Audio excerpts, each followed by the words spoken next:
Hi, my name is Liz Shanks, mom of two and children's book enthusiast. I would like to welcome you to Liz's Book Snuggery, which features Liz's Picks videos where you'll find some of the best reads in picture books, read aloud segments, and Way Back Wednesdays, where I'll dig up an essential classic from my library to share with all of you. So I invite you to please stop by and visit me at my blog, lizsbooksnuggery.com.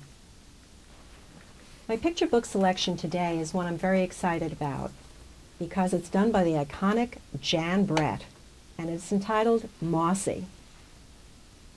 For those of you who have enjoyed the classic Johanna Spyri's Heidi, there's a scene in the book whose theme is hinted at in a subtler fashion in Jan Brett's glorious new book, Mossy, that signifies nature as gift.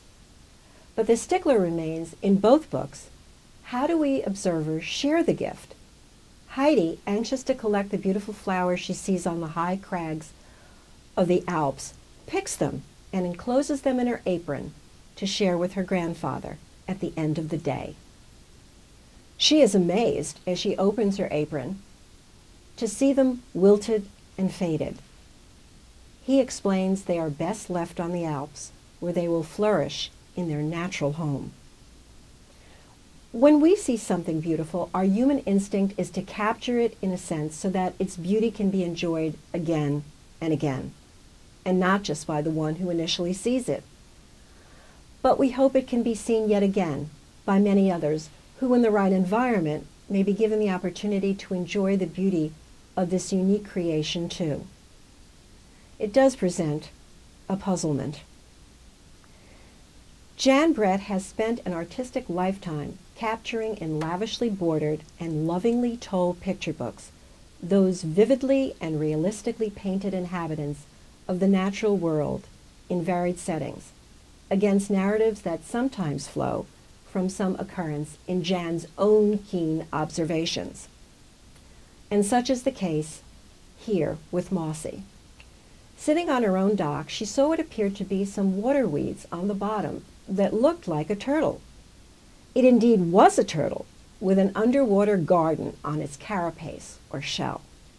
The kernel of the idea for Mossy began to take shape.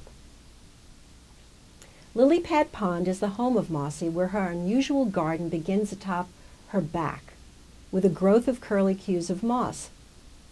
And with the warmth of the spring sun, ferns grow, and they're joined by blossoming wildflowers. Mossy soon becomes a turtle with a traveling garden of extraordinary beauty that makes here a rare sight. Hey, even wild strawberries grow on Mossy. This beauty does not go unobserved by another turtle named Scoot. Interestingly, Jan took his name from scoots, pronounced the same way, which are the plates making up a turtle shell. Mossy and Scoot slowly make their way towards each other. But Mossy is observed too by Dr. Carolina, a naturalist, and her niece, Tori. Picking Mossy up, she decides she is a perfect specimen around which to build a reflecting pool with glass-enclosed viewing pavilion. Everything they thought a turtle would need. Everything except Lily Pad Pond and the companionship of Scoot. In this all but perfectly created environment, Mossy could live, according to Dr. Carolina, 100 years. Ah, but will they be happy ones? As a group of touring children at the exhibit notice and casually mention to Dr. Carolina that Mossy has no turtle friends. And she seems sad. Two mystery women called Flora and Fauna arrive for a week to the briefly closed museum. Will they settle the conundrum of how to capture and release Mossy at the same time?